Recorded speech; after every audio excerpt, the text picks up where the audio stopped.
Hein. Et donc, eh bien, puisque nous venons de l'entendre, donc effectivement, je vais vous dire, enfin, j'avais cette petite notification à vous dire qu'effectivement, cette session était enregistrée. Donc, vous devez, enfin, voilà, vous en avertir. L'autre point aussi, c'est que si vous avez des questions, eh bien, nous utiliserons le chat et donc c'est via ce moyen-là que vos questions seront remontées à nos interlocuteurs. Donc aujourd'hui, j'ai donc le plaisir d'introduire ce sujet sur comment intégrer et pourquoi intégrer le RSE au cœur de la gestion de projet. Donc, le RSE est un sujet d'intérêt pour un grand nombre d'entre nous. C'est quelque chose dont on parle beaucoup, mais nous n'avons pas toujours une vision claire de la façon dont chacun d'entre nous pouvons intégrer ces enjeux du développement durable dans notre quotidien. Donc aujourd'hui, j'ai le plaisir d'avoir l'agence Paragon qui a très gentiment accepté de venir à ma demande intervenir au sein de notre groupe pour avoir une vision plus claire sur ce sujet. Donc Paragon est une agence de conseil en stratégie de communication RSE qui a notamment comme mission la création d'une nouvelle communauté qui a vu le jour tout récemment, fin avril, et qui a pour objectif d'accueillir tous ceux et toutes celles qui souhaitent agir pour la transformation de leur entreprise.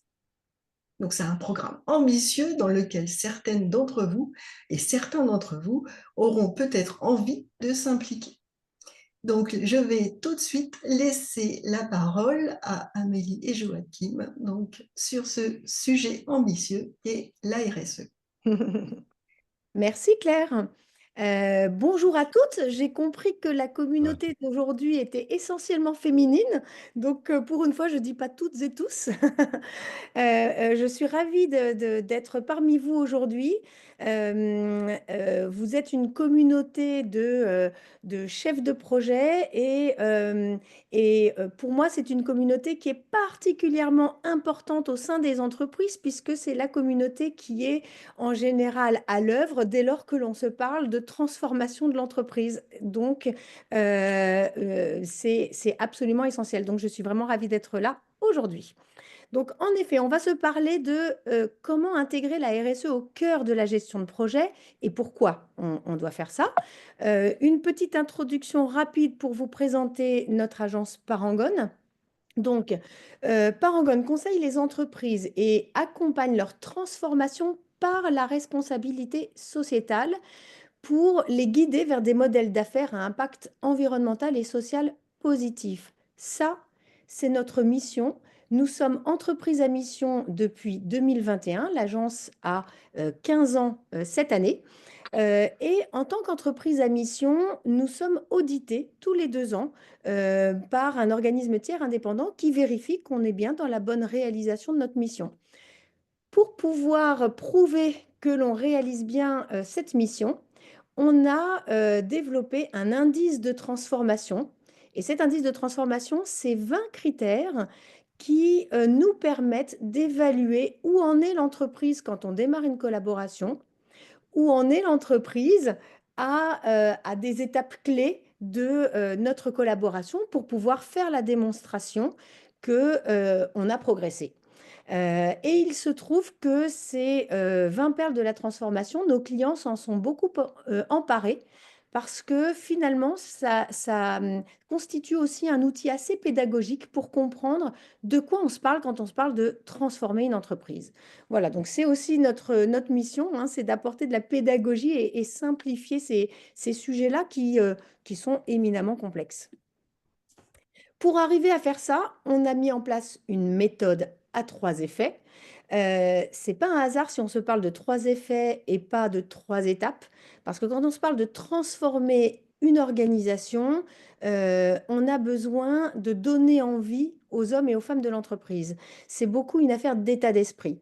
Donc cette méthode, elle a pour objectif de structurer la démarche et puis elle a pour objectif de révéler tout le potentiel et toutes les pépites de l'entreprise, de converger, faire converger, donc donner les moyens à chacun et chacune de comprendre de quoi on se parle, de comprendre pourquoi l'entreprise agit de cette manière-là et comment chacun peut contribuer. Et puis, le dernier effet, l'effet rayonnement, il s'agit de donner la parole à ceux qui font, de donner la parole à ceux qui bénéficient de ce que fait l'entreprise et d'apporter un vrai regard pour relativiser, c'est-à-dire ne pas laisser l'entreprise fanfaronner quand elle met une ruche sur son toit et que derrière, elle a des rejets polluants avec ses usines. Voilà, donc l'objectif est bien de communiquer sur des sujets qui sont proportionnés aux impacts de l'entreprise. Voilà pour Parangone, je m'arrête là et je passe au cœur de notre sujet du jour. Donc, intégrer la RSE au cœur de la gestion de projet. Je vous propose trois temps. Un premier temps pour comprendre pourquoi c'est un enjeu majeur pour les entreprises. On va le voir notamment à travers les crises de réputation que j'ai sélectionnées et qui sont des vrais marqueurs qui ont contribué à construire la RSE. Ensuite, on balayera les référentiels et les outils qui permettent d'intégrer la RSE dès la conception d'un projet. Et enfin, je laisserai la parole à Joachim, qui est justement le chef de projet d'un projet très ambitieux dont Claire vous a parlé en introduction, qui est Genact. J'en dis pas plus pour le moment parce que Joachim vous présentera tout cela bien mieux que moi. Alors, notre premier point, et bien sûr, n'hésitez pas à poser toutes vos questions dans le chat. On se réserve un quart d'heure à la fin de notre présentation pour pouvoir y répondre. Donc, pourquoi c'est un enjeu majeur pour les entreprises? J'ai fait le choix de parler de deux enjeux qui, à moi, me paraissent absolument majeurs, que sont les enjeux de réputation et l'enjeu business. Vous pouvez remarquer que je ne parle pas du tout d'enjeux de réglementation. Parce que moi, pour l'instant, j'ai depuis 15 ans qu'on pratique ce métier-là, j'ai encore jamais vu une entreprise être vraiment sanctionnée pour un non-respect d'une réglementation liée à la RSE. Donc, pour moi, l'enjeu, il se situe pas sur cette mise en conformité, mais vraiment sur ce qui peut avoir un impact sur la performance financière de l'entreprise. Et ces deux sujets-là, bien sûr, sont essentiels. Alors, enjeu de réputation, je vais l'illustrer avec quatre crises de réputation dont vous avez très certainement entendu parler. Elles sont importantes. Pourquoi? Parce qu'elles ont toutes donné lieu à l'émergence d'une nouvelle loi. Donc la première, c'est France Télécom. France Télécom qui ne s'appelle plus France Télécom depuis 2013, justement en raison d'une crise de réputation majeure en 2010. Je ne sais pas si certains d'entre vous s'en souviennent. 2010, c'était une année noire avec 19 suicides de salariés. La crise de réputation est telle que 3 ans plus tard, l'entreprise doit changer de nom. L'année d'après encore, en 2014, la notion de harcèlement moral est inscrite au code pénal, ce qui permet quelques années plus tard de condamner l'ex-PDG pour harcèlement moral et 7 autres dirigeants vont être condamnés dans la foulée. Et enfin, en 2021, plus précisément le 2 août 2021, voit apparaître une loi pour renforcer la prévention de la santé au travail en modifiant les obligations des employeurs en matière d'évaluation et de prévention des risques professionnels. C'est l'apparition de la notion de risques psychosociaux. Aujourd'hui, les entreprises sont dans l'obligation de déployer des plans de prévention, des plans d'adaptation et des plans d'action pour éviter les risques psychosociaux. Donc, c'est quand même une grande avancée sur le plan social. Deuxième illustration, en 2013, un immeuble de Dhaka, donc au Bangladesh, s'effondre sur 5000 salariés et on aura un bilan de 1135 morts. Et quand on fouille dans les décombres, qu'est-ce qu'on retrouve? Au-delà des cadavres, on retrouve des étiquettes de vêtements qui sont dans tous les magasins du coin de notre rue. Donc là, ça a fait aussi une crise de réputation absolument dingue. Bien sûr, le propriétaire a été condamné. 3 ans de prison, ma foi, c'est pas si énorme que ça. Mais surtout, ce qui est important, c'est que de là est née la loi sur le devoir de vigilance. C'est-à-dire qu'aujourd'hui, les grandes entreprises ont l'obligation de s'intéresser aux pratiques de leurs fournisseurs et des fournisseurs de leurs fournisseurs euh, euh, pour ne pas contribuer à entretenir le travail, l'esclavage et puis le travail dans des conditions qui ne sont pas dignes. En 2024, donc l'année dernière, cette loi sur le devoir de vigilance, qui était une exception française, a inspiré l'Union européenne et a été introduite dans la réglementation européenne. Troisième enjeu de réputation, et là on va se parler de Volkswagen et du Dieselgate. Je ne sais pas si vous vous souvenez, en 2015, l'agence environnementale américaine accuse Volkswagen d'avoir truqué 11 millions de véhicules pour ne pas laisser apparaître la réalité de la pollution et des gaz toxiques qu'émettaient les voitures. Donc le groupe a été condamné. En 2017, le groupe essuie une perte de 1,6 milliard d'euros, puis condamné à verser 96 millions de dollars à 98 000 clients trompés. Donc ça, c'est ce qui s'est passé à cette époque-là, mais l'histoire n'est pas terminée. L'histoire n'est pas terminée parce que encore aujourd'hui, on s'est rendu compte, je ne sais pas si vous vous en souvenez, on s'est rendu compte que finalement Volkswagen n'était pas du tout le seul, hein. On a des constructeurs français qui étaient tout à fait concernés aussi par ces trucages, ce qui fait qu'aujourd'hui, encore aujourd'hui, je ne sais plus combien, mais il y a encore plein de voitures qui sont en circulation, qu'on n'a pas réussi à récupérer et qui continuent à polluer terriblement.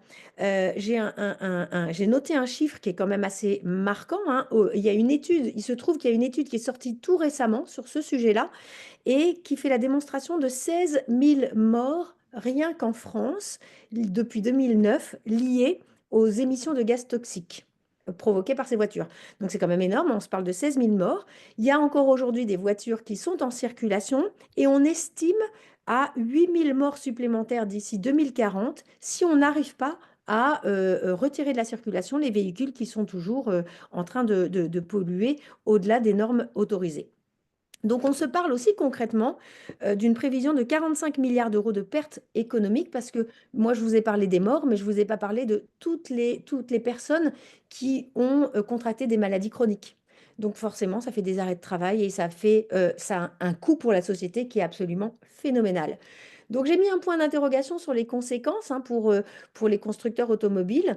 Est-ce que réellement en 2035, il y aura une interdiction de vendre les véhicules thermiques, pardon? Je ne sais pas, c'est remis en question sans arrêt, donc on se parle de 2040, en 2035. Je ne sais pas ce qui sera décidé in fine, mais ce qui est sûr, c'est que ça a lancé le marché du véhicule électrique, cette crise de réputation. Et enfin, quatrième crise de réputation, qui est un gros marqueur aussi pour la RSE, c'est Apple et son obsolescence programmée.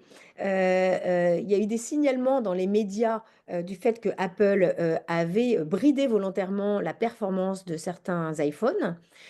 Du coup, l'association HOP, qui est Halte à l'obsolescence programmée, HOP pour HOP, a porté plainte. Et Apple a été condamné à verser une amende de 25 millions d'euros.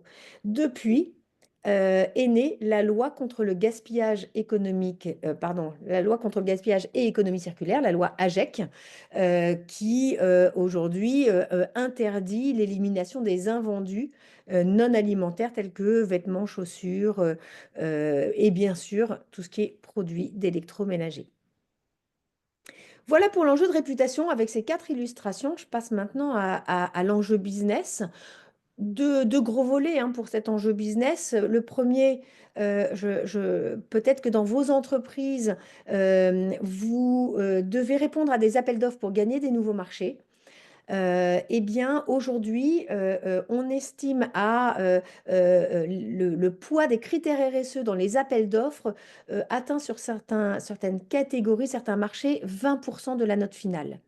Donc, quand ça atteint 20% de la note finale à compétences techniques comparables, très clairement, l'entreprise la plus performante en matière de RSE peut gagner des nouveaux marchés grâce à sa performance extra-financière. Donc, par rapport à ces demandes de plus en plus précises de vos clients potentiels, et puis les critères RSE aujourd'hui, on appelle ça RSE ou ESG selon les interlocuteurs qui émanent de la finance ou non. Ces critères RSE boostent la performance et l'attractivité de l'entreprise. Quelques illustrations. Quand on se plonge dans une dynamique de responsabilité sociétale, la première action qu'on commence à faire, c'est chercher à optimiser ses consommations de ressources, mais aussi à optimiser ses processus de production pour faire des économies. Donc, ça se traduit directement par des économies financières. Ensuite, mettre en place une dynamique de responsabilité sociétale, c'est chercher à anticiper les risques et mettre en place des plans d'adaptation. Et d'ailleurs, probablement que certaines d'entre vous ont déjà participé et contribué à la mise en place de plans d'adaptation, hein. Donc, il s'agit de comprendre comment le monde va évoluer dans 5, 10, 15, 20 ans avec le dérèglement climatique. Quelles sont les conséquences pour le quotidien du business de l'entreprise, les conséquences environnementales, mais aussi sociales, bien sûr, et en quoi l'entreprise doit s'adapter et anticiper pour mettre en place ces adaptations. Et c'est justement sur ce point-là que l'entreprise est très challengée par les investisseurs. Donc la performance extra-financière est aujourd'hui un élément incontournable des décisions des investisseurs, parce que c'est ce qu'on vient de dire, hein, cette performance extra-financière est synonyme de pérennité de l'entreprise. C'est une entreprise qui a mis en place un certain nombre de leviers pour garantir sa pérennité. C'est la raison pour laquelle, globalement, la quasi-totalité des entreprises ont entamé une démarche RSE. Hein, là, je fais référence à une étude qui a été réalisée par Price en 2023. Donc en 2023, on avait 93% des entreprises qui avaient entamé une démarche RSE et 64% qui indiquaient avoir un niveau fort d'engagement. Et pourquoi elles font tout ça? Ben, la première des motivations, c'est pour répondre aux attentes de nos parties prenantes. Donc, on a parlé des parties prenantes investisseurs, on a parlé des parties prenantes clients, et bien sûr, il y a une partie prenante très importante qui sont les collaborateurs de l'entreprise. Il y a un certain nombre d'entreprises qui sont challengées par les collaborateurs et c'est très bien qu'il en soit ainsi parce qu'aujourd'hui, nous ne voulons plus travailler dans des entreprises qui ignorent ben, ces enjeux-là. Donc voilà pour la partie enjeu. Donc la première partie est terminée et je vais désormais passer à la deuxième partie qui est de balayer les référentiels les plus reconnus et les outils pour intégrer la RSE dès la conception d'un projet. Alors, avant de démarrer directement sur les référentiels, je vais vous solliciter et vous demander d'indiquer dans le chat, selon vous, quels sont les trois piliers du développement durable? Donc, je vous laisse quelques secondes et Joachim, je te laisse regarder s'il y a des réponses.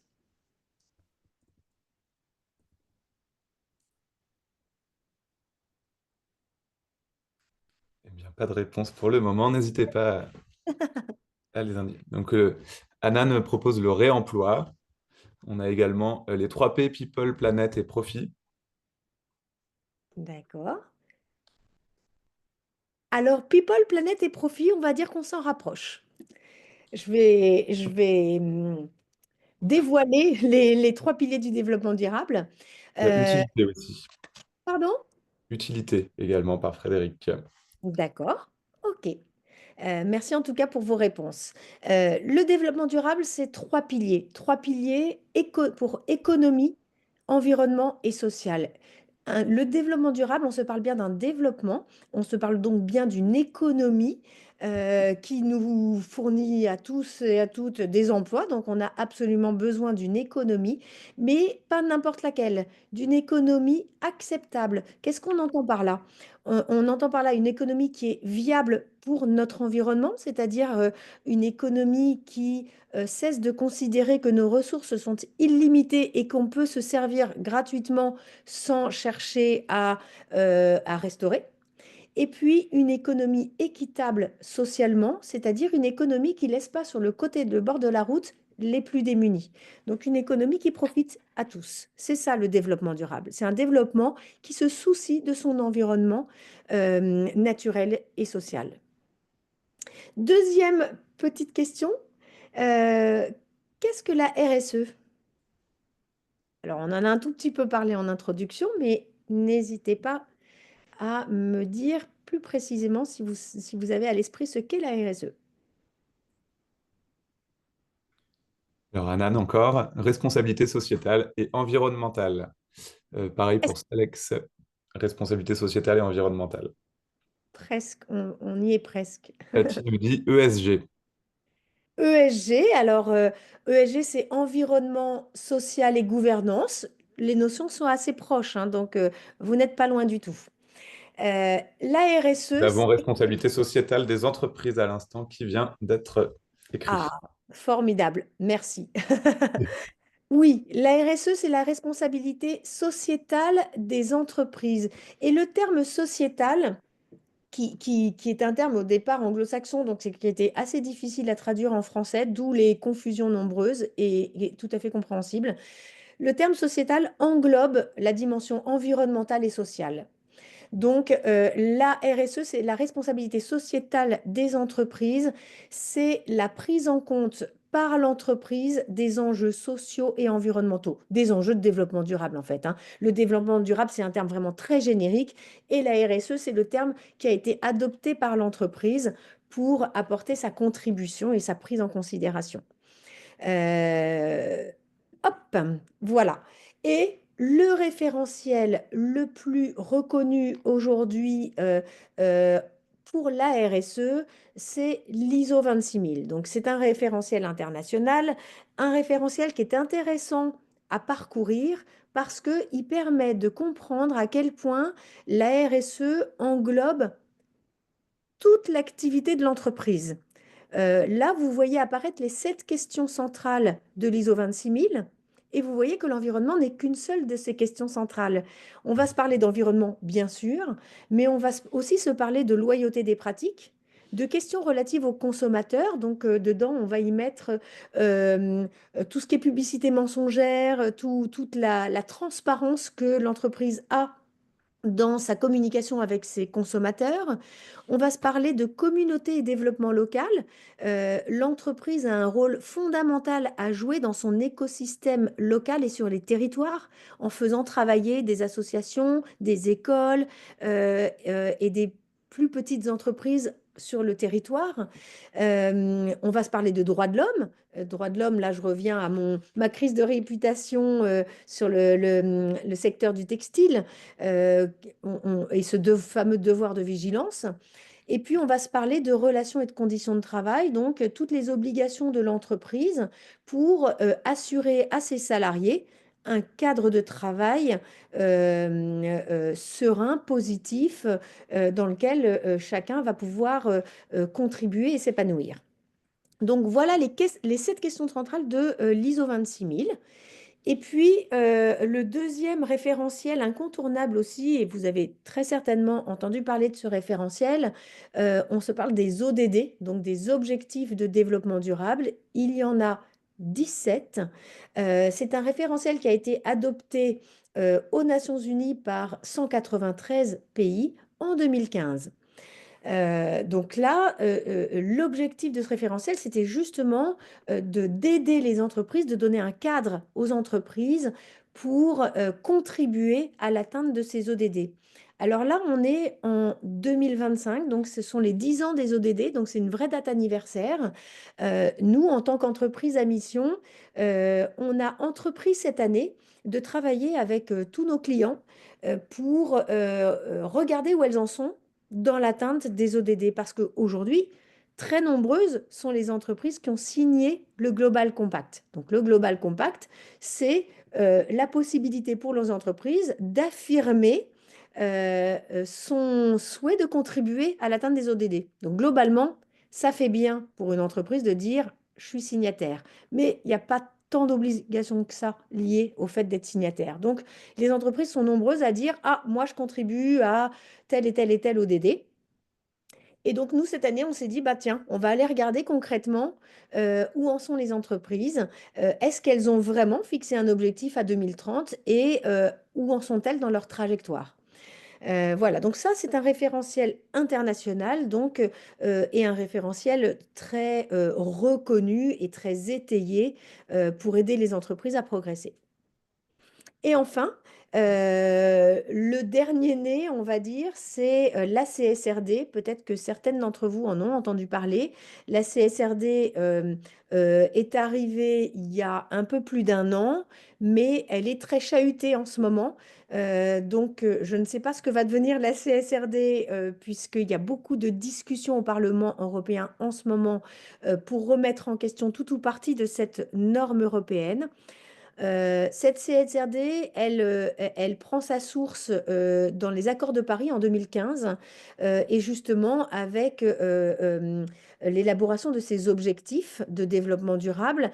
Quelques années plus tard, l'Europe se saisit de ces ODD et dit, bah, nous, on va être les meilleurs élèves et on bâtit le pacte vert pour l'Europe et on veut être les premiers à atteindre les objectifs climatique. Donc, objectif de réduction des émissions, réduction, pardon, de la température à 1,5 degré au niveau, au-dessus des niveaux pré-industriels. Donc, pour rendre ça concret, est arrivé en 2021 le paquet Fit for 55, donc pour combattre le combat pour arriver à réduire de 55% les émissions d'ici à 2030. 2030, c'est demain. Et j'ai pas une bonne nouvelle parce que on est très loin du compte. On est très très loin aujourd'hui d'atteindre les objectifs. Si on se fie aux analyses du GIEC, on est plutôt sur une trajectoire à 4 degrés. Donc, je sais pas si vous vous souvenez tout à l'heure, quand on se parlait de plan d'adaptation pour les entreprises, c'est une augmentation de 4 degrés, ça va bouleverser fondamentalement nos écosystèmes environnementaux et sociaux. C'est donc absolument indispensable pour les entreprises de se préparer à ça parce que c'est notre trajectoire aujourd'hui.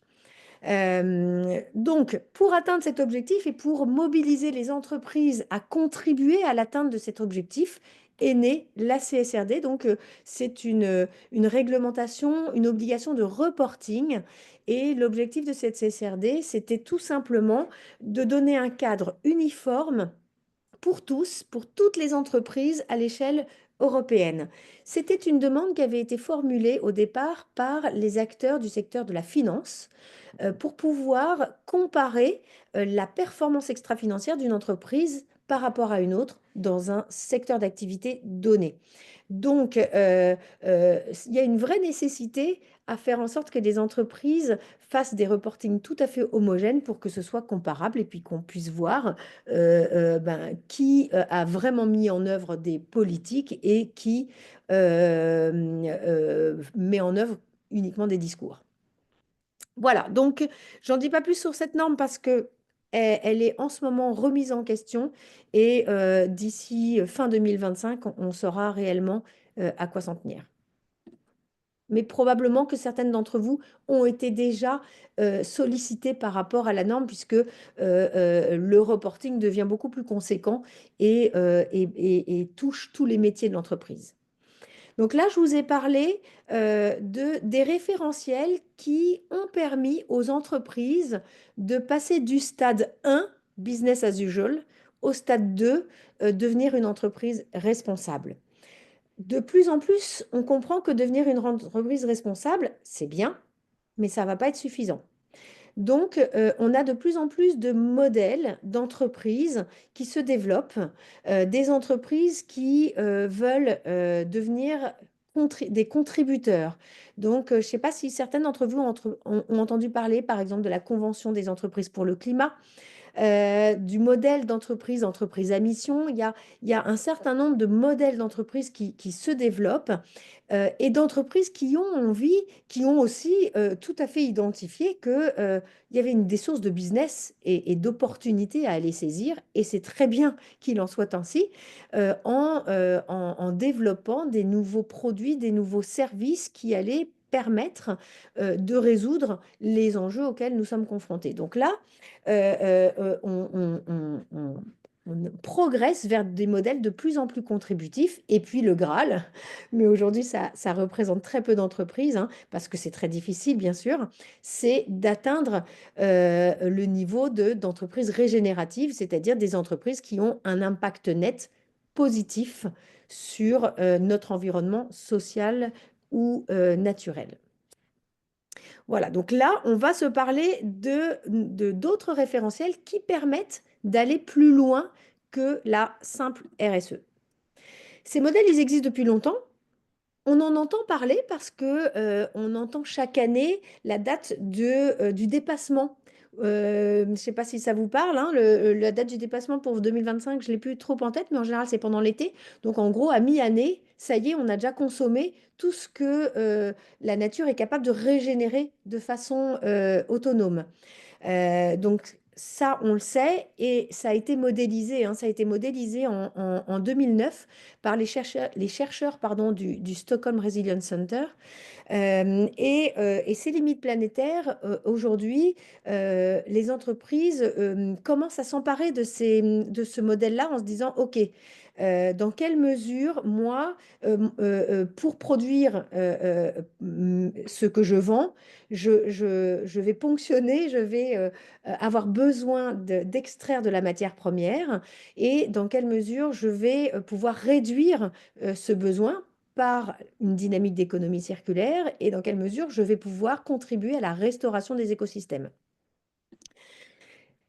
Et c'est nécessaire parce qu'il y a quand même un effet accélérateur assez impressionnant qui est représenté ici. Donc là, ce sont des représentations qui ont été réalisées par le Stockholm Center, justement. Et on voit que depuis 2009, il y a un effet d'accélération sur le franchissement de ces limites qui est assez impressionnant. Ensuite, le modèle le plus complet a été proposé en 2012 par Kate Raworth, qui est une économiste anglaise, et qui s'est dit, OK, en réalité, il faudrait qu'on arrive, si je reviens à ma notion de développement durable, de quel développement on a besoin et de quelle économie on a besoin pour demain, il faudrait qu'on arrive à bâtir une économie qui puisse prendre en compte ces 9 limites planétaires que vous voyez sur la partie extérieure du cercle, et qui puisse donc une économie régénérative, et puis une économie distributive, c'est-à-dire une économie qui prend en considération les besoins fondamentaux des hommes et des femmes pour pouvoir mener une vie digne. Donc ça, c'est le modèle idéal vers lequel on doit tendre. Alors cette économiste, Kate Raworth, elle a fait un travail absolument dingue. Elle a fait un travail avec tous les pays quasiment qui font partie de l'ONU. Et elle a fait une représentation graphique de comment se situent les pays et où sont leurs dépassements à eux. Alors, on a des pays qui n'ont pas de dépassement, c'est le Costa Rica. Puis alors, on a des pays qui sont en déplacement absolument dingue, c'est l'Australie, parce que la densité de population est faible, donc le rapport par rapport à la densité de population est très, très défavorable pour ce pays. Et curieusement, on a un pays tel que la Chine, qui est finalement loin d'être le pire des élèves. En tout cas, moi, j'avais imaginé qu'ils étaient plutôt parmi les très mauvais élèves, et c'est pas le cas. C'est loin d'être le pire des élèves dans cette logique. Donc au départ, Kate Raworth a fait ce travail-là avec plein de pays, et aujourd'hui, elle le fait avec des villes. En France, par exemple, il y a la ville de Grenoble qui fait un travail avec les équipes de Kate Raworth pour s'inscrire dans le donut, dans cette économie du donut. Et aujourd'hui, Et nous, on fait partie des agences qui exploitons ces travaux qui sont en open source pour pouvoir appliquer ce travail-là au sein de l'entreprise. Et voilà, ça se traduit concrètement par l'un des deux outils que nous avons mis en place justement pour pouvoir intégrer la RSE dans la gestion de projet. Donc, on a deux types d'outils, nous, qu'on utilise.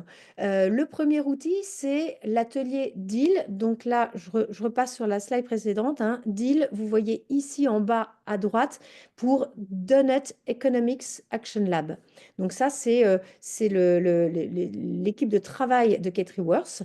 Et donc, nous, on utilise ces outils en open source pour mener avec des entreprises des ateliers qui sont des ateliers collaboratifs stratégique, hein, dans lequel on va passer en revue tout le système et l'organisation de l'entreprise pour identifier les idées les plus transformatrices. Donc, identifier tout ce qui est réaliste qui puisse être mis en place par l'entreprise pour opérer une dynamique de transformation. Donc, identifier les changements de configuration nécessaires pour pouvoir y parvenir. Et ça, ce sont des ateliers qui se mènent avec des comités de direction, avec des membres du CODIR, du COMEX, et puis bien sûr des experts techniques. Et on a un autre type d'atelier qui là est beaucoup plus à la portée de tout type de projet. Ce sont des ateliers d'innovation durable. Et là, on se parle d'un outil beaucoup plus opérationnel pour tester des innovations et des nouveaux projets en amont de ces projets. Donc, l'objectif de ces ateliers, c'est susciter une réflexion à chaque lancement de nouveaux projets pour pouvoir sensibiliser et acculturer les équipes à ces enjeux et identifier ce qui peut être fait différemment avant de lancer le projet. Et là, donc, le public cible, ben, c'est potentiellement toutes les équipes projet. Donc, ça s'adresse à un public beaucoup plus large. Donc concrètement, il se trouve que j'ai assisté à une présentation qu'a réalisée Capgemini il n'y a pas longtemps du tout. Ils ont fait une étude notamment sur des projets qui font appel à l'intelligence artificielle. Et si cette étude vous intéresse, elle est en open source, hein, donc elle est tout à fait accessible. Ils ont fait un certain nombre de simulations et ont identifié qu'en moyenne, un projet dans lequel on n'a pas fait ce travail d'optimiser les configurations de l'usage de l'intelligence artificielle, eh bien, le différentiel d'impact environnemental entre deux projets, un projet optimisé, un projet non optimisé, c'est un écart de 1 à 20. Un ratio de 1 à 20 en termes d'impact. Donc, ce n'est pas neutre de prendre en considération en amont des projets l'évaluation de ces impacts. Voilà, donc la mise en place en amont d'un projet, d'un atelier de cette nature, ça va permettre d'embarquer les thématiques environnementales et sociales dans les projets. Ça va permettre vraiment de relativiser, c'est-à-dire de faire la balance entre quelle est l'utilité de ce projet. Est-ce qu'il y a une vraie innovation? Est-ce qu'il y a vraiment un bénéfice suffisant pour justifier les impacts en termes de durabilité? Et ça va permettre éventuellement de recadrer les différentes phases des projets. Là, dans l'exemple qui a été pris sur le projet à base d'intelligence artificielle, ben, typiquement, ce qu'exprimait Capgemini, c'est est-ce qu'on a toujours besoin d'une IA générative ou est-ce qu'une IA classique peut être suffisante? Ben, dans tous les projets qu'ils ont testés, bien souvent, la réponse était ben non, une IA classique, c'est tout à fait suffisant. Et l'impact environnemental entre les deux, c'est énorme, le différentiel d'impact. Ça permet également d'intégrer ce qu'on appelle une Green Authority, donc identifier des interlocuteurs au sein de l'entreprise qui vont être les gardiens du temple, qui vont s'assurer, qui vont mettre en place les paramètres environnementaux pour pouvoir évaluer les projets dans les différentes étapes et puis qui mettront en place des outils de mesure de l'impact environnemental et social des projets. Voilà pour les deux premières parties. et je vais laisser la parole à Joachim. Eh ben, merci beaucoup, Amélie. Ravi, bonjour à toutes et à tous, et ravi de pouvoir prendre la parole face à vous pour vous présenter Genact.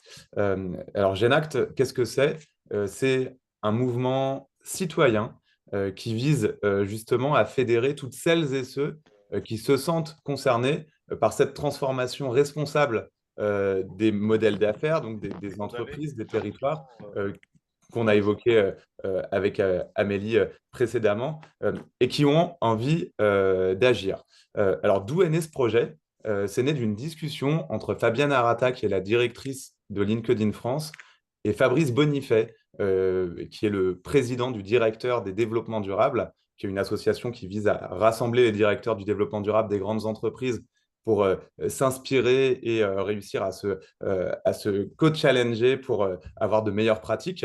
Euh, et donc, cette discussion entre Fabienne Arata et Fabrice Bonifay a mis en avant un chiffre qui est qu'en France, il y a 700 000 personnes qui utilisent un hashtag RSE directement au sein de leur profil. Et sur ces 700 000 personnes, il n'y en a que 300 000 qui travaillent dans la RSE. Et donc, de là, Fabrice Bonifay s'est dit, mais en fait, il y a des centaines de milliers de personnes qui se sentent suffisamment concernés par la transformation responsable des modèles d'affaires euh, pour utiliser ce hashtag alors qu'ils ne travaillent pas dans ce secteur. Et ces personnes-là, si on les fédère et qu'on leur explique comment elles peuvent agir, eh ben, on peut arriver à la transformation des modèles économiques vers des modèles plus justes et plus responsables. Donc, la raison d'être de Genact, c'est de développer les capacités d'agir des personnes pour transformer les modèles des entreprises et des organisations afin de les rendre compatibles avec les fameuses limites planétaires qu'on abordait justement avec Amélie. Donc l'idée, c'est de nous adresser à toutes celles et ceux qui se sentent concernés par cette transformation, quel que soit leur métier, quelle que soit leur fonction, que ce soit des chefs d'entreprise, qu'ils soient RH, qu'ils soient en informatique, ou qu'ils soient comme vous, des chefs de projet, car on a particulièrement besoin de vous, car vous êtes au cœur des transformations des entreprises. Et donc, l'idée de Genact, c'est de rassembler toutes celles et ceux qui veulent, qui veulent agir et d'embarquer toutes les parties prenantes. Car il n'y a qu'en embarquant toutes les parties prenantes qu'on peut réellement transformer les modèles des entreprises. C'est d'ailleurs le constat qu'a fait le Collège des directeurs du développement durable. Ça fait 20 ans qu'ils se réunissent pour faire avancer les choses dans l'espoir de réussir à transformer en profondeur leurs organisations. Et le constat, c'est que tant qu'on s'adresse qu'au directeur du développement durable, les avancées ne sont pas suffisantes pour transformer véritablement les organisations. On a besoin pour ça d'embarquer toutes les parties prenantes, d'où l'idée de Genact, c'est de rassembler tous celles et ceux autour de ce projet pour activer leur pouvoir d'agir. Rassembler autour de principes communs. En fait, l'idée, c'est de se rassembler, pas autour d'une RSE peu ambitieuse, pas autour d'une RSE des éco-gestes.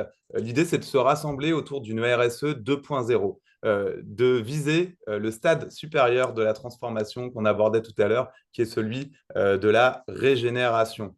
Donc, la régénération, c'est de se dire qu'il ne suffit pas de minimiser son impact, il faut réparer les dégâts qui ont été causés. Et donc, pour réparer ces dégâts, il faut respecter les limites planétaires et ancrer son activité économique dans la limite, dans leurs limites. Il faut respecter le capital naturel qu'on doit défendre. Il faut également s'appuyer sur la science. Aujourd'hui, on voit que aux États-Unis, on essaie d'effacer la science. Il faut au contraire la remettre dans les débats et on s'appuie d'ailleurs sur le collectif BioG, qui est un collectif de scientifiques qui est partenaire de Genact.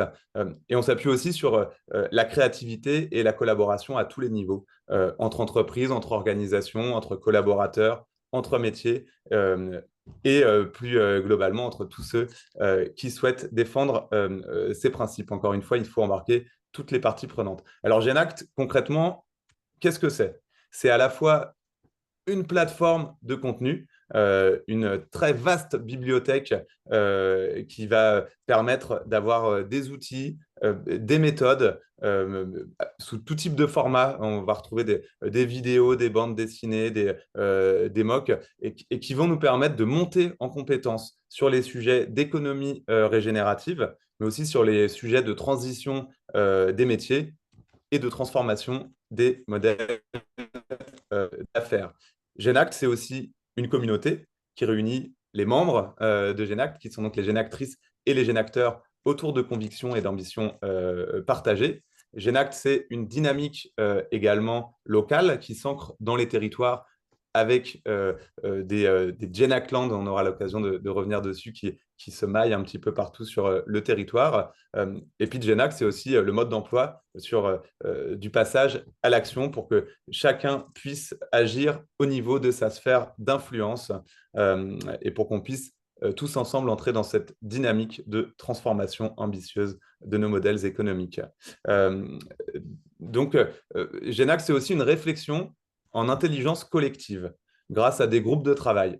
Ces groupes de travail, ils sont accessibles à toutes celles et ceux qui sont Genactrices ou Genacteurs. Donc, toutes les personnes qui ont rejoint la dynamique Genact peuvent créer des groupes de travail et bénéficier de notre communauté d'experts pour répondre à des problématiques en intelligence collective et voir émerger des projets concrets autour du régénératif. Donc là, Genact qui est c'était le 26 avril lors de Change.No, donc a déjà 4 groupes de travail en création. Donc un sur l'influence au service des transitions, comment convaincre autour de soi pour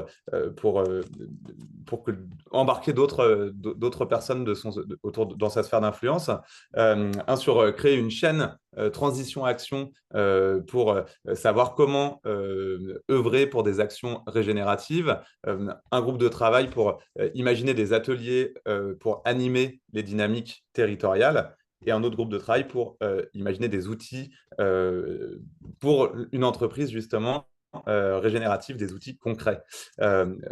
N'importe quelle génactrice ou génacteur, tous les membres de notre communauté peuvent créer un groupe de travail.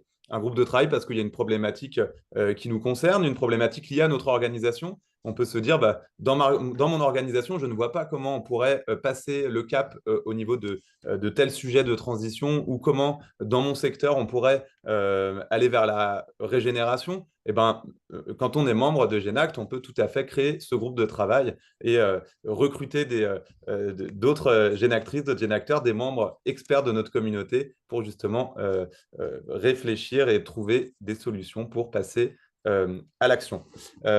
Genact, c'est aussi donc des Genactlands, des antennes territoriales qui se développent sur tout le territoire. Donc aujourd'hui, on en a qui s'installent à Lyon, en Normandie, à Grenoble. On a vraiment un maillage qui est en train de se faire sur toute la France. Et il y a une dynamique qu'on n'avait pas anticipée, pas en tout cas si peu après notre lancement, c'est qu'il y a aussi une dynamique internationale qui se met en place. On a aujourd'hui un Genactland qui se développe en Côte d'Ivoire. On en a un autre en Angleterre et un autre au Canada. Donc on voit que ces sujets intéressent en France et au-delà des frontières. Encore une fois, si vous êtes Genactrice ou Genacteur, vous pouvez très facilement rejoindre une communauté de votre territoire pour favoriser l'émergence de projets régénératifs sur votre territoire, vous retrouver entre personnes engagées et agir collectivement. Genact, c'est aussi toute une série d'événements pour animer, pour sensibiliser et pour passer à l'action. Ça va du Genact Talks, qui sont des webinaires qui régénèrent, des moments où on va pouvoir se connecter à l'esprit du collectif tout en apprenant des choses concrètes sur la régénération pour nous faire passer à l'action. Mais on a aussi des ateliers, que ce soit des fresques de l'eau, des fresques de l'économie régénérative, des fresques du climat, des ateliers zéro carbone. Enfin, il y a toute une série d'ateliers qui sont à disposition pour notre communauté. Il y a aussi des événements concrets. Il y aura par exemple en septembre un événement qui va s'appeler Play for Life, qui aura lieu à la scène musicale, durant lequel des artistes comme Wax ou Pomme vont venir pour célébrer le vivant et inciter à l'action. Donc voilà, il y a toute une série, une dynamique d'événements autour du mouvement. Genact, c'est un mouvement qui est fédérateur. Fédérateur parce qu'il s'adresse à toutes celles et ceux qui veulent agir, comme on l'a vu, mais fédérateur aussi parce que on n'arrive pas en se disant qu'on va faire à la place d'eux ou qu'on va faire mieux qu'eux. L'idée de Genact, c'est de se dire ensemble, on est plus fort. Et donc, on va fédérer tous les acteurs du changement, de la transition, de la RSE, les experts, les pionniers du régénératif. Et donc, l'idée, c'est de se dire que tous ensemble, on va unir nos forces pour porter la voie du vivant et accélérer la transformation des modèles économiques des entreprises et des territoires vers une RSE 2.0 à visée régénérative. Et aujourd'hui, Genact réunit déjà une quarantaine de partenaires et on a vraiment une approche écosystémique. C'est-à-dire qu'on va avoir des partenaires qui sont des collectifs, des partenaires qui sont dans la formation, d'autres qui font des outils, d'autres qui sont dans la sensibilisation. On a des partenaires institutionnels, on a l'ADEME qui a rejoint le mouvement. Et donc l'idée, c'est de se dire que tous ensemble, on va rentrer dans une dynamique et on va réussir à créer cette bascule des modèles économiques vers des modèles qui respectent mieux le vivant. Donc aujourd'hui, Genact, c'est 1791 adhérents en quelques semaines. Et vous aussi, vous pouvez devenir adhérent de Genact. Il suffit de se connecter sur genact.org. Vous appuyez sur Rejoignez Genact et vous pouvez vous inscrire. L'inscription à Genact, elle est de 30 € pour une année. Et donc, elle permet cet accès à la bibliothèque de contenu, cet accès à cette communauté engagée, cet accès à des événements, à des groupes de travail. Et ça permet de se retrouver avec d'autres personnes qui, comme vous, ont envie d'agir et de s'inspirer et de se pousser mutuellement à l'action. Donc, n'hésitez pas, si vous avez envie, vous aussi, d'engager vos organisations dans une responsabilité sociétale ambitieuse et que vous voulez savoir comment on peut faire, eh ben je vous invite à rejoindre le mouvement Genact et à nous suivre également sur LinkedIn. Nous allons pouvoir maintenant répondre à vos questions. J'espère que j'ai été clair. Amélie, il y a déjà 2 questions pour toi Oui. qui ont été posées pendant que tu t'exprimais.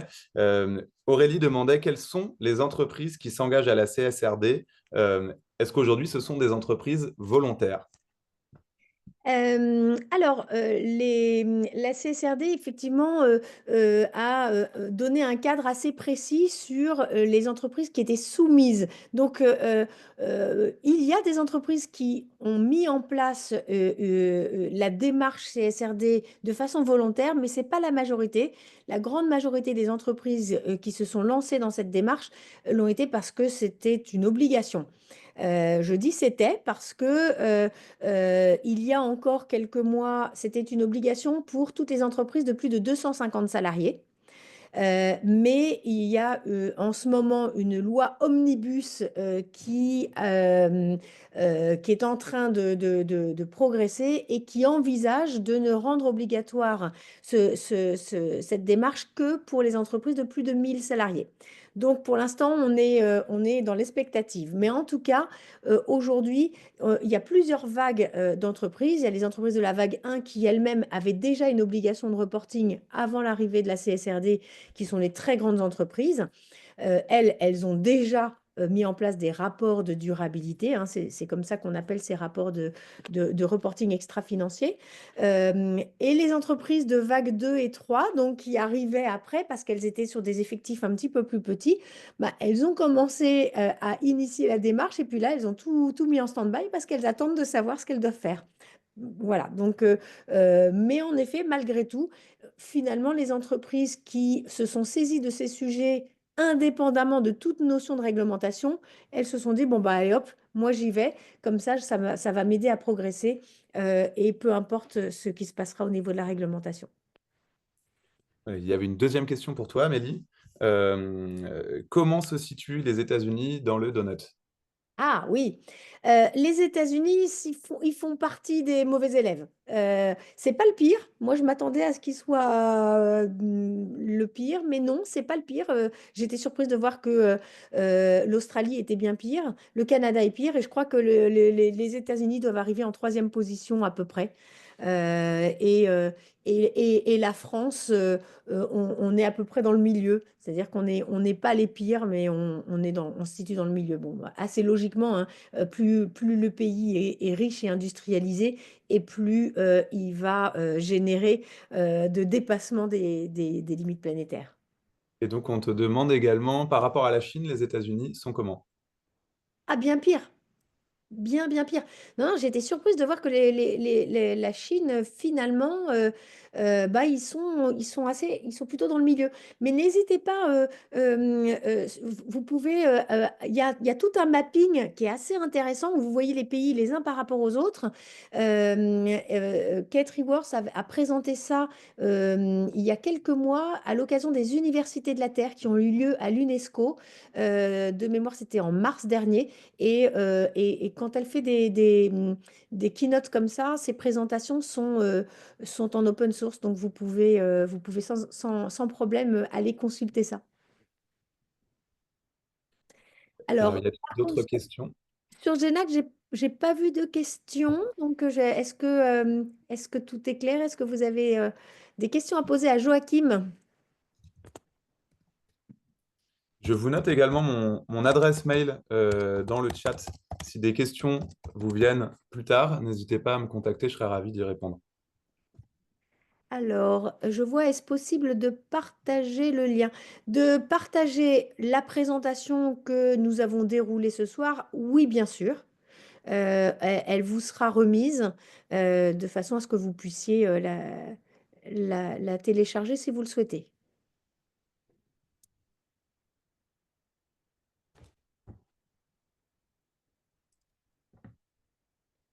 Est-ce qu'il y a d'autres questions?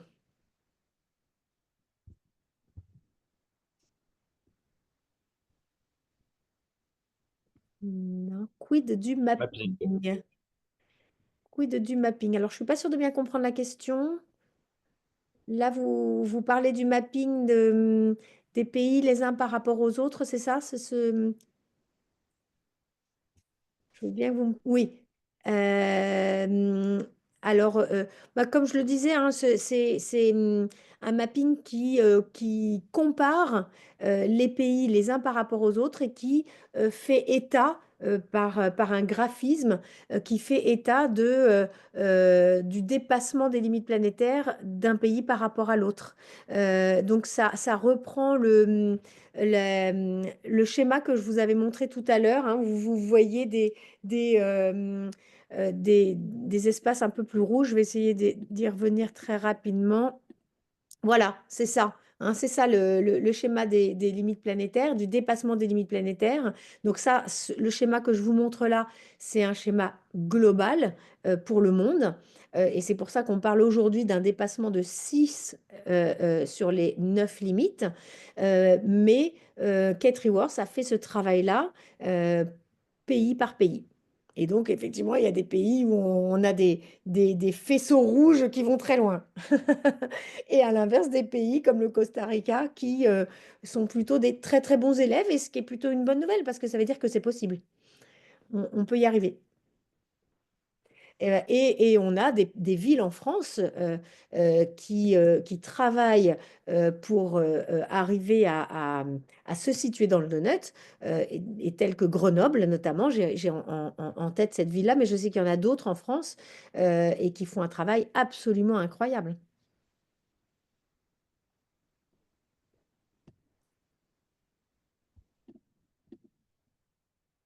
Alors, pas d'autres questions?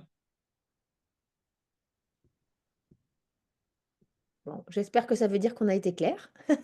Oui. En tout cas, n'hésitez pas, vous avez mon mail dans la discussion. Si d'autres questions vous viennent plus tard, n'hésitez vraiment pas.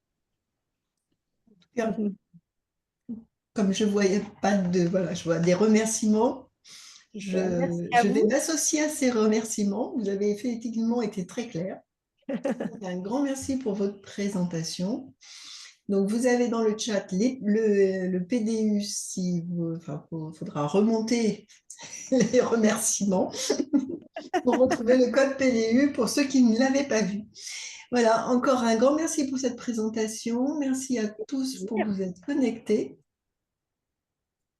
Avec plaisir. Écoutez, n'hésitez pas, comme le disait Joachim, hein, si vous avez d'autres questions, on est joignable et vous pouvez voir avec Claire ou Oriana. Et puis, on leur transmettra notre présentation, hein. J'ai vu qu'il y avait la question qui avait été reposée. Bien sûr qu'on vous transmettra notre présentation.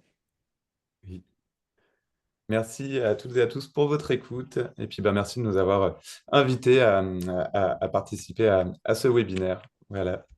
C'était avec plaisir. Merci à vous.